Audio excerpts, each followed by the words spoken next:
Students, स्वागत है आज आपका फिर से मेरे इस वीडियो में।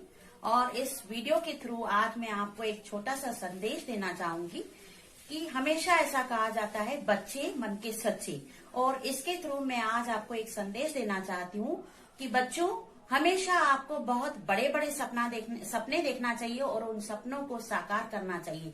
मेरी आज की इस इंग्लिश वीडियो की क्लास में आप भी अपना सपना साकार कर सकते हैं और अपने पालकों को दिखा सकते हैं कि कितनी अच्छी आप इंग्लिश बोल सकते हैं, क्योंकि ये आपके पालकों का सपना है। चलिए, without wasting much time, today I am going to start my video and again I have taken very simple words today and these are the basic words which I have taken today. My first word is there, this. All the students will be remaining here that इसका pronunciation है this. Most of the students even I listen sometimes they are going to pronounce it this. इसको this नहीं कहना है, इसको this कहना है। THIS this इसका pronunciation है this। और जिसका मीनिंग है हिंदी में अगर हम राइटिंग के समय अगर ये लिखते समय ये भाषा में हम लिखते हैं जिसका मीनिंग होता है यह। और जब कभी भी हम स्पोकन की भाषा में इसको बोलते हैं तो उस समय हम जल्दी में इसको ये भी बोल देते हैं। तो स्पोकन की भाषा में हम ये बोलेंगे और रिटर्न के समय जब हम लिखित भाषा में लिखते हैं इसका दिस का मीनिंग हम यह लिखेंगे। दिस इसका प्रोनाउंसिएशन है दिस। इसका रिटर्न टाइम में यह जब हम लिखित भाषा लिखेंगे हमारी उसका मीनिंग होगा यह, और हमारी स्पोकन की भाषा में हम इसको ये कहकर भी बुलाते हैं। मेरा दूसरा वर्ड है आज का दैट, जिसका स्पेलिंग है THAT। सिंपल मैंने आज के वर्ड्स लिए हैं और इन वर्ड्स के थ्रू मैं आपको अंत में बताऊंगी कि क्यों मैंने आज ये वर्ड्स लिए। Because at every time, even class 1 student, 2 student, in 1 to 5, primary student, middle students, sometimes they are going to use it very incorrectly, this and that. That's why in this one video I have taken in starting, because it is the initial period of my video, so I have taken these very simple words. That का meaning, इसका pronunciation है that, जिसका meaning है वह, और लिखित भाषा में जब हम लिखेंगे तो उसका मीनिंग लिखेंगे दैट का वह, और हमारी स्पोकन की भाषा में जब हम बोलेंगे तो इसको हम वो भी कहते हैं। My next word is there these, जिसका स्पेलिंग है THESE। ध्यान देंगे सारे बच्चे कि यहाँ पर कई बार मैंने बहुत सारे बच्चों को सुना है। आप ध्यान देंगे यहाँ पर मैंने ज के नीचे बिंदी लगाई है। आप थोड़ा सा प्रोनाउंसिएशन पे ध्यान देंगे। मैंने बहुत सारे बच्चों को चेक किया है, वो हमेशा इसका प्रोनाउंसिएशन बोलते हैं these. Again I am reminding you these. So इसका एक्चुअल प्रोनाउंसिएशन क्या है? इसका एक्चुअल प्रोनाउंसिएशन है these. I have put here under the ज, मैंने यहाँ पर ज के नीचे बिंदी लगाई है, तो आप ध्यान देंगे इसका प्रोनाउंसिएशन क्या है? दीज। और इसका मीनिंग है ये। हम इसको क्या बोलते हैं? ये। इसका मीनिंग है ये। My next word is there, those. Again, I would like to remind you here, my dear students, हमेशा बहुत सारे बच्चों को इस वर्ड पे भी मैंने सुना है। Some of the students they are going to take out the pronunciation doge. हमको इसको दोज नहीं निकालना है, हमको इसका प्रोनाउंसिएशन बोलना है दोज। मैंने यहाँ पर भी ज के नीचे बिंदी लगाई है और इसका मीनिंग है वे। दोज मीन्स वे। अब हम एक कंडीशन देखेंगे यहाँ पर, दिस एंड दैट को हम कहाँ यूज करते हैं? दिस एंड दैट को हम कहाँ यूज करते हैं? जहाँ पर हम सिंगुलर का यूज करते हैं। सेंटेंसेस में जहाँ पर हम सिंगुलर का यूज करते हैं। सिंगुलर मीन्स एक वचन जब हम यूज करते हैं वहां पर दिस एंड दैट का यूज करेंगे। अब हम दीस एंड दोस का कहाँ यूज करेंगे ये हमें समझना है। ये एक हमारी कंडीशन है, जहां कहीं पे भी हम सेंटेंसेस में दीस एंड दोस का यूज करेंगे वहां पर हम प्लूरल में उसको यूज करेंगे। दैट इज टू से बहुवचन में हम उसको यूज करेंगे। My dear students will have to understand here through this video that what does it mean here the demonstrative. These are the words we can. आपको ये याद रखना मुश्किल होगा, ये समझना मुश्किल होगा कि डेमोन्स्ट्रेटिव क्या होते हैं। हमारे डेमोन्स्ट्रेटिव होते हैं these are the words this, that, these and those. These are the demonstrative. What does it mean demonstrative? अगर आप याद रखेंगे तो ये आपके लिए बहुत मुश्किल हो जाएगा याद रखना, बट हमें एक सिंपल भाषा में ये समझना है। These are the demonstratives, they show और पॉइंट टू पीपल। ये किसको शो करते हैं? पीपल को शो करते हैं, या फिर कुछ वस्तुओं को, लोगों को शो करते हैं, या फिर कुछ वस्तुओं को शो करते हैं। Again I would like to remind you, these are the demonstrative and they show और पॉइंट टू पीपल। या तो फिर लोगों को शो करते हैं, या फिर किसी एक पर्टिकुलर पर्सन को भी शो करते हैं, या फिर किसी वस्तुओं को भी शो करते हैं। I have written here demonstrative, they show और point to people, maybe things. Here I put here the slash, maybe put here things. कभी कभी वो लोगों को शो करते हैं, कभी कभी वो वस्तुओं को शो करते हैं। तो हमें ये कंडीशन समझनी है, और कंडीशन समझने के बाद हमें सिर्फ ऐसा नहीं कि स्पोकन भाषा में हमें सिर्फ सही सही बोलना है, हमको लिखित भाषा में भी इन सब का प्रॉपर यूज करके आना चाहिए। This, that, these, those, these are the demonstrative and they show और पॉइंट पीपल और things. And one more situation is there. I would like to tell you here one more condition. Just I would like to remind you here that we can use here singular, in singular, this and that. In singular, once again I am reminding you, in singular what we will be using? This and that. And in plural we will be using here these and those. In plural we will be using here these and those. One more condition is there here. Through the chart you can understand here very well. आप एक छोटे से chart के द्वारा आप बहुत अच्छे से याद रख सकते हैं। क्या याद रख सकते हैं? अब हमको ये समझना है कि दिस और दीज को हम कहाँ यूज करते हैं। दिस और दीज को हम यूज करते हैं पास की चीजों के लिए। I have written here near. Near means पास। दिस एंड दीज को जब कभी भी हम इन दो शब्दों को यूज करेंगे, उसको हम पास की वस्तुओं के लिए या पास के लोगों के लिए यूज करेंगे। Now we'll have to understand here the next one. That और those को कहाँ यूज करेंगे? That और those को हम यूज करेंगे far के लिए, FAR means दूर के लिए। और once again I would like to remind here singular के लिए this and that यूज करेंगे, plural के लिए these and those यूज करेंगे। पास की चीजों के लिए हम this and these यूज करेंगे, दूर की चीजों के लिए that and those यूज करेंगे। आपको और सरल भाषा में समझाने के लिए छोटा सा मैंने एक और चार्ट बनाया है। अगर आपको याद नहीं रहता है तो आप इसको थोड़ा सा एक स्क्रीनशॉट भी ले सकते हैं। दिस एंड दीज हम यूज करेंगे पास के लिए, पास की कोई वस्तुएं हो, पास में कोई लोग हो, हम उनको यूज करते हैं, उनके लिए यूज करते हैं।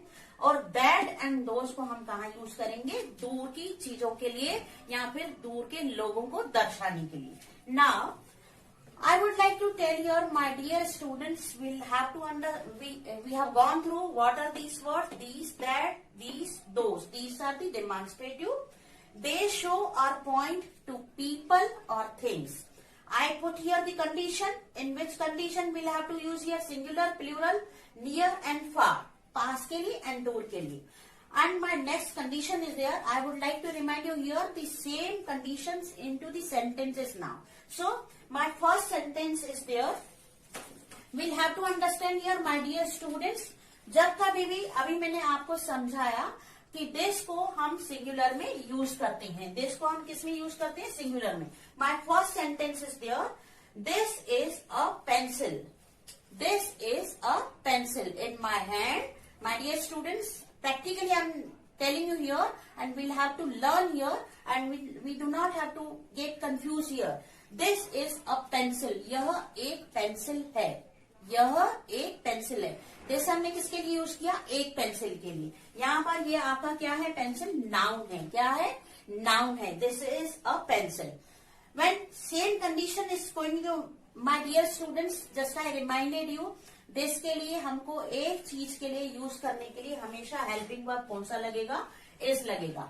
Now if I am going to tell you here this sentence is going to be converted into the plural, then we'll have to understand here this की प्लेस पे क्या हो जाएगा? these हो जाएगा। this की प्लेस पे क्या हो जाएगा? these हो जाएगा। इसकी प्लेस पे क्या हो जाएगा? are हो जाएगा। वहां पर आपकी एक पेंसिल थी, यहाँ पर मैंने s पुट कर दिया है।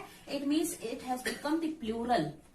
It has become the plural. So these are pencils. In the earlier sentence, in one singular sentence, in the sentence I told you one pencil, I've shown you one pencil. These are the 4 pencils. More than one thing, more than one people, more than one person will have to understand what we are going to put here. In place of this, we have put here these, and in place of is we put here the helping verb are, and in place of pencil in singular we have put here s, means these are the pencils. Now in the next condition we'll have to understand here. My next sentence is there, that is a lady. एक चीज हमको और समझनी है, पास की चीजों के लिए मैंने आपको बताया था नियर की चीजों के लिए दिस यूज करेंगे. दैट हम कहाँ यूज करेंगे? दूर की चीजों के लिए. सपोज करो एक लेडी दूर खड़ी है, सपोज करो एक लेडी दूर खड़ी है और उस लेडी को हम दर्शा रहे हैं, उसको पॉइंट आउट कर रहे हैं, तो हम कह रहे हैं दैट इज अ लेडी. वो थोड़ी हमसे दूर खड़ी है, दैट इज अ लेडी. यहाँ पर मैंने आपको सिंगुलर सेंटेंस बताया, दैट के साथ मैंने हेल्पिंग वर्ब आपको सिंगुलर बताया इज. अब यहाँ पर इसकी कंडीशन अगर चेंज होने जा रही है, अब हमको लेडीज को दर्शाना है. यहाँ पर वहां पर एक लेडी थी, वो भी क्या है, वहां पर लेडीज हैं. तो यहाँ पर हम प्लूरल में क्या बनाएंगे, यहाँ पर दैट का दोज हो जाएगा, इसकी प्लेस पे हमारा हेल्पिंग वर्ब आर आ जाएगा.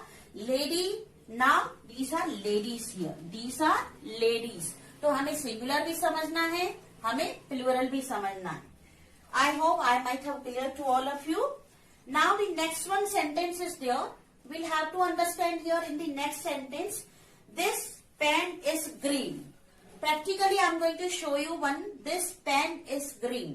We'll have to understand here all the students that pen, it is a noun. I have shown here word, I have shown here word N for noun. This pen is green.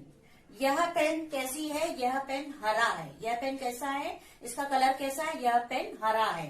So this, it is a singular pen, it is a noun, it is a singular, is the helping verb singular, and green we have shown here the color. This pen is green. If I am going to put once again in the plural sentence, then what we will be putting here, these. Pen की place पे क्या हो जाएगा, pens. Then इसकी place पे क्या हो जाएगा, are. Then green. These pens are green. पहले एक पेन था, अब it is one more than 2 pens are there. Then these pens are green. यह 2 हरे पेन हैं. We'll have to understand. Now next sentence is there. हमें इस condition में समझना है लास्ट सेंटेंस में, I like this. We have the condition here on this sentence. कभी कभी क्या होता है, कोई चीज सामने रखी हुई है हमारे, हमको कोई पसंद है, तो उसके लिए हम कह रहे हैं I like this. यहाँ पर वो सामने वाले को भी पता है, उसको भी पता है कि हम किस चीज के लिए बात कर रहे हैं, आपको क्या पसंद है, इसीलिए आप कहते हैं इमीडिएटली आई लाइक दिस, मुझे यह पसंद है. हमको यह समझना है कि यहाँ पर मैंने कोई नाउन इस लास्ट वाले सेंटेंस में यूज नहीं किया है. तो एक ये भी हमारी कंडीशन है, हम ऐसा भी सेंटेंस यूज कर सकते हैं दिस के लिए, आई लाइक दिस. अब नेक्स्ट कंडीशन है हमारी, जब हमारा ये एक सिंगुलर सेंटेंस है, यहाँ पर हमारा प्लूरल सेंटेंस हो जाएगा. दिस की प्लेस पे क्या हो जाएगा, दिस हो जाएगा. दिस की प्लेस पे क्या हो जाएगा, दिस हो जाएगा. आई लाइक दिस. सपोज करो आपके हाथ में, my dear students, so many toys are there. So many toys are, just I am going to give you the example here. आपके हाथ में बहुत सारे खिलौने हैं, 4-5, आपके पास एक उसका बास्केट है खिलौनों का, तो आप कहते हैं आई लाइक दिस. बहुत सारी, और ऑलरेडी आपको पता है, आप सामने वाले को भी पता है कि आप किस चीज के लिए, किस कंडीशन के लिए बात कर रहे हैं. तो आप यहाँ पर प्लूरल की जब बात करते हैं, तो यहाँ पर आप कह सकते हैं I like this. Once again my all dear students, I would like to remind you here what we have gone through. These are the 4 words, this, that, these, those. हम इनको सबको डिमॉन्स्ट्रेटिव कह के बुलाते हैं, और दे शो और point to people और थिंग्स. वो किसको शो करते हैं, किसको दर्शाते हैं, या फिर लोगों को, या फिर वस्तुओं को. और हम इनको किस में यूज करते हैं, दिस एंड दैट को हम सिंगुलर में यूज करते हैं, मीन्स एक वचन में यूज करते हैं. दीस एंड दोस को हम प्लूरल में यूज करते हैं, मीन्स बहुवचन में यूज करते हैं. और सिंगुलर को हम यहाँ एक छोटे से चार्ट के थ्रू मैंने पहले भी आपको समझाया कि सिंगुलर में हम दिस एंड दैट लेते हैं और प्लूरल में हम दीस एंड दोस लेते हैं। और पास की चीजों के लिए हम दिस एंड दीस यूज करते हैं। दूर की चीजों के लिए हमने दैट और दोस यूज किया। फिर से मैंने आपके लिए एक छोटा सा और चार्ट हिंदी में भी बनाया है। दिस एंड दीस के लिए हम पास के लिए जो चीजें होती है उनके लिए शो करते हैं। दैट एंड दोस हम यूज करते हैं दूर की चीजों के लिए। मैंने आपको सेंटेंसेस बता दिए, उनके यूजेस बता दिए। Now in my point of view, I made myself clear, each and everyone, and hope you might have liked my video. Thank you. एक कंडीशन हमको यहाँ और समझनी है। Whenever we are talking on our cell phone, on conversation, we'll have to understand, जब कभी भी हम किसी से मोबाइल पे बात करते हैं तो हम क्या पूछते हैं?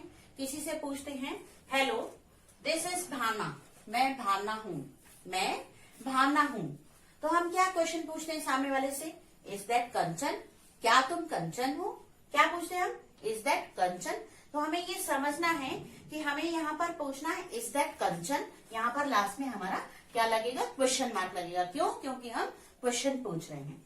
दूसरी हमारी कंडीशन है कि यहीं पर when we introduce someone, suppose we are in one party, हम किसी पार्टी में हैं और हमारे किसी फ्रेंड्स को किसी से इंट्रोड्यूस करवाना है। Already we are standing in one group and we'll have to introduce another our friends, they came and they join with us in our group. So वहां पर हम कंडीशन क्या रखेंगे? हम ऑलरेडी किसी ग्रुप में खड़े हुए हैं, हमारे फ्रेंड्स के साथ खड़े हुए हैं, हमारे और फ्रेंड्स वहां आए हैं, हम किसी पार्टी में हैं और हमारे दूसरे फ्रेंड्स जो वहां आए हैं उनको भी इंट्रोड्यूस करना है। तो हम कैसे इंट्रोड्यूस करेंगे? किसी एक पर्सन के लिए हम कहेंगे this is my friend Bhavna. Hello aunty, this is my friend Bhavna. किसी आंटी से अगर हम उसको इंट्रोड्यूस करवा रहे हैं, या फिर किसी अंकल से इंट्रोड्यूस करवा रहे हैं, या फिर किसी अपने फ्रेंड रोहन से यूज करवा रहे हैं, इंट्रोड्यूस करवा रहे हैं, या किसी सपना से इंट्रोड्यूस कर रहा है, hello Sapna, this is my friend Bhavna, this is my friend Bhavna. अब हमारी एक कंडीशन है कि एक से ज्यादा लोगों को अगर पार्टी में हम ऑलरेडी किसी ग्रुप में खड़े हैं और उनको इंट्रोड्यूस करवाना है, तो फिर हमारा वही कंडीशन यहाँ पर अप्लाई होगी, दिस एंड दीस, यहाँ पर सिंगुलर और यहाँ पर प्लूरल। तो हमें ये चीज यहाँ पर समझनी है कि दीज आर माई फ्रेंड। अब आप लोगों को दो लोगों को इंट्रोड्यूस करवाना है। अब आप लोगों को, आपको जिस सपना के साथ आप ऑलरेडी खड़े हैं एक पार्टी में, आपकी फ्रेंड के साथ आपके दो फ्रेंड्स और आए हैं और उनको ज्वाइन करवाना है और उनको इंट्रोड्यूस करवाना है। तो आप क्या कहेंगे? These are my friends Bhavna and Kanchan. These are my friends Bhavna and Kanchan. तो यहाँ पर जब आप दो लोगों को इंट्रोड्यूस करवाएंगे तो उस समय आप बताएंगे these are my friends Bhavna and Kanchan.